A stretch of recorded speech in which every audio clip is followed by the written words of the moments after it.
Hello and welcome everyone. This is Type V3 with a Gunpla review of the 1 to 1/44th scale, high-grade Gyancelot, Kaoruko Sasaki's latest Gyan-inspired mobile suit that appeared in Gundam Build Fighters Try Island Wars. 13 plastic runners, 1 set of polycaps, and a substantial foil sticker sheet make up this high-grade kit. Now, don't mistake that high part count for complexity. The Gyancelot is, after all, based on the HG Revive Gyan, which itself was a pretty basic build, and despite some new additions, this is too. Assembly is almost boring in a sense. If anything is going to draw out emotion here, it's the application of the stickers. Getting all those gold seals perfectly aligned will drive you crazy. Also, careful with the blue plastic, as nub marks do very easily show up. Still, as far as the snap fit portion of the build is concerned, you should have this Gunpla built in no time.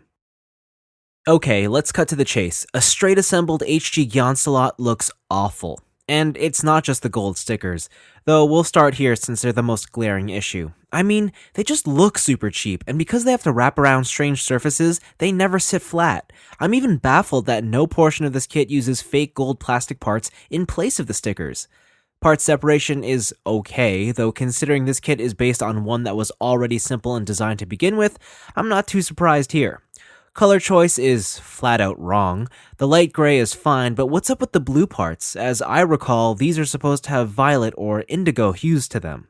Yet, more than anything, I think the Gyancelot's basic design only suffered more when it transitioned to a physical form. It's screaming for more detail. The uniform color scheme of the limbs comes off as dull, and the plastic finish appears poor. It's not something I'd like to display as is. But hey, at least the clear parts for the beam mantle and the headpiece are nice. However, I can't ignore my own personal love for knight-based robots, and I do believe that there's enough here in the base foundation to make something great. With time, effort, a dash of creativity, and a bucket of gold paint, that potential can be unlocked. The surface sculpting on the exposed armor sections are nicely carved out, and this makes it quite easy to highlight with extra colors. Additionally, the kit has minimal panel lining opportunities, though seam line coverage could be used throughout the arms and the legs. If it wasn't obvious enough, this is a model kit that will need work. The Gyancelot's neck is on a double ball-jointed polycap. There's a waist swivel and a slight torso bend. It has swing-out shoulders with hinged shoulder pads. Arms are on ball sockets attached to a sliding rail. There's a bicep cut, double-jointed elbows, and ball socket wrists. All of the hip skirts hinge outwards, with the sides having an additional swivel. There's a connection at the waist assembly which lets the hips swing forward. The hips themselves are on universal joints. There's a thigh cut, double-jointed knees, and the ankles are on hinged ball sockets with a toe bend. The beam mantles are on a ball socket, and the propellant tank is on a hinge. Articulation on the Gyancelot is very good, as is its balance, though the chunky armor can be limiting at times. For accessories, the kit comes with one additional right hand. It's the same gripping style as the current hand, but includes an extra hinge joint. Makes me wonder why these don't come as standard on all high-grade Gunpla. For weapons, the Gyancelot has the beam sword and the lance. They're both done in the imitation gold plastic, and they look fine.